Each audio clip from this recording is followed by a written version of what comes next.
afternoon guys. Vlog na punta. So, gikan mi nagbakuna og bata. So, naami sa Proxies poblasyon karon. As you can see, na ako yung mga vegetable, tulak vegetable. So, assigned in Porak 3A, 1A, including the Proxies. Is namin sa Proxies karon. So, going pa uli na dahil guys, no? Sa diha sa atong pagpanarbaho bitaw guys, kinahanglan gyud nga tas kitag pasensya, kabalutan mo minggil og tawo, no? Kabalutan mo respeto pud sa desisyon sa ubang tawo. Kinahanglan higugmaon na to tong trabaho, kay kung dili ta mahigugmaon sa tong trabaho, dili ta productive sa diha sa tong trabaho, no? That's the reality.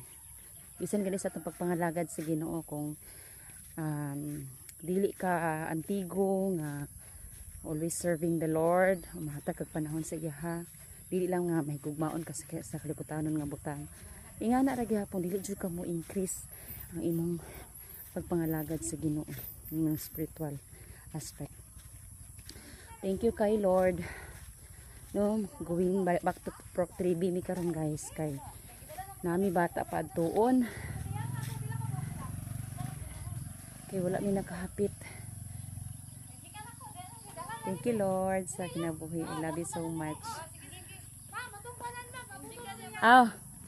Pila edad ma'am? 4. Man mo kapuyo? Sa regla man kami nakuha ni. Sige dari na lang. Ari. Dalon akong dalon diha. Napa may bata guys, kita gikan is tag regla. Pero regla sila sakop. Pero wasa nagpasakop og size te. Ihatag lang tanan ang accomplishment nila, regla. Dili laharan ti okay ra ti. Kay ilaman ng bata. Injikan lang nato. Tuwa na oy. Nagabidir ra ba ko pag Yaya po. Yaya po ninyo.